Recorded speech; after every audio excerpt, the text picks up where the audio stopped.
I'm a baker. What's your superpower? It's the Great Taylor C. Baker Show.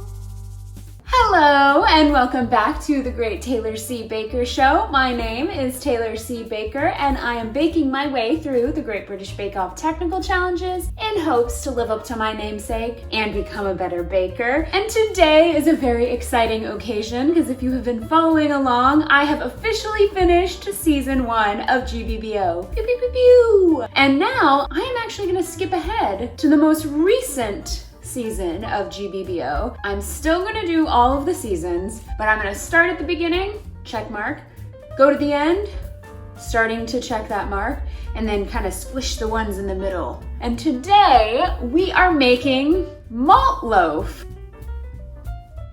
And because I couldn't find malt extract, which is, as the name suggests, one of the key ingredients to malt loaf, I am technically more so baking a molasses and syrup loaf. Either way, it should be delicious. We'll see, I don't know. So let's learn how to bake it. First up, we're gonna need our ingredients. So you're gonna need 1 black tea bag. I am using sweet tangerine positive energy tea because I thought the tangerine flavor would play nicely with the raisins in this loaf. And who doesn't need some positive energy into their baking? You're gonna steep our 1 bag of black tea in 3/4 of a cup of just boiled water for about 5 minutes and then discard the bag, and then we're gonna use our freshly made tea in our bake. While our tea is steeping, we're gonna prep the star ingredient, in my eyes, of this loaf, raisins. I love raisins. This recipe also calls for prunes, which I am not personally a fan of. I understand we want to get technically accurate and go along with the recipe, but instead of using prunes, I'm just adding extra raisins. You can add dried cranberries, dried cherries, maybe some other kind of dried fruit just to add some different flavor. Just because it calls for it in the recipe. If you don't like it, I'm okay. I'm giving you the pass to not use it. So I'm gonna use 1.5 cups of raisins. If you are using prunes, use 1 cup of raisin and then 1/2 cup of what other dried fruit you're gonna use. And so we wanna put all of our dried fruit into a microwave safe bowl. And once our tea is steeped, we're gonna pour the tea over our dried fruit, cover it with plastic wrap, poke a couple of holes in it, and microwave it for 4 minutes so the fruit tenderizes, get a little softer. So as you can see, we have our very steamy, very hot tea-soaked raisins from the microwave. And now we're gonna stir into our tea and raisin mixture 1/2 teaspoon of baking soda, or as the Brits call it, bicarbonate of soda. I don't know what science is happening right now and why this was needed in here, but I liked that sizzle. We're now gonna leave our tea and bicarbonate of soda soaked raisins to sit for 10 minutes so they can continue to plump up and get soft. So we're gonna take 3/4 of a cup of syrup, 1/2 cup of sugar, and 1/2 cup of molasses over to the stove.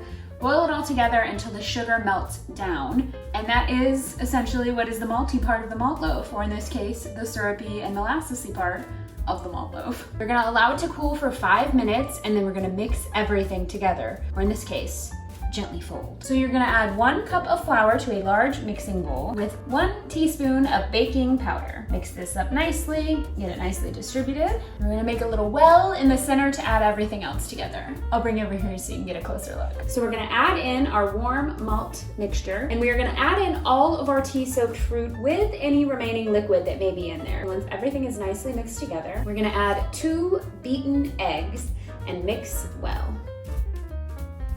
Now that we have our magical malty mixture, I have my loaf tin lined and greased, and I'm gonna pour this in here, and this is the time when I really wish I had one of these that had a spout. Now, this is a long, slow bake, so we are gonna bake this at 325 for 1 hour to 1 hour and 15 minutes. So let's get her in the oven.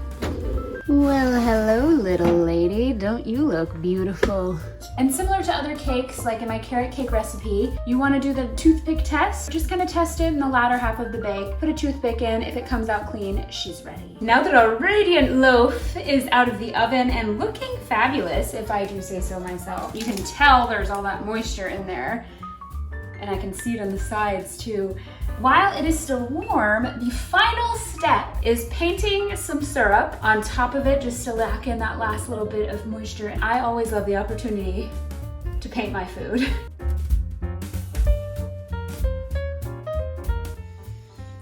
Smells like breakfast. And there we have it, a malt, or in this case, syrup and molasses loaf. This is a heavy loaf. It has an interesting smell, which is also perhaps from the molasses, which also has an interesting smell. But it really is shiny, delicious, majestic, heavy, and it's not just this fancy piece of china that makes it feel heavy. Now, one thing it does say, if you have the time, I'm thinking this might be similar to a fruit cake because it suggests once it completely cools, if you're gonna go full malt loaf, you wanna wrap it in baking paper and leave it to sit for 1 to 2 days. Something about how that leaving it makes it have the full texture of a traditional malt loaf, but we're gonna give it a try. And in the episode, they actually make their own butter as well. I didn't do that, but I have some spreadable butter here. That looks pretty evenly distributed. I mean, the bread is so similar to the color of the raisins, so I don't know if you can really tell, but it is evenly distributed throughout the bread. My mom is a lover of the end pieces, so Mama baked this bite is for you. This is really good. This is actually really delicious. I love how the edge got a little crispy. Man, I love being pleasantly surprised by things that I feel weird about making, that smell kind of weird in the process, but taste delicious. Thank you so much for watching, and be sure to hit subscribe and tune in every Thursday as I post new videos of my baking misadventures. And I would love to see what you're baking and invite you to bake along with me. So if you bake any of the recipes for my show, please tag me at Taylor C. Baker on all the social medias and use the hashtag #BakeWithBaker. Bake with Baker. Thanks so much for watching. Cheers. It's the Great Taylor C. Baker Show.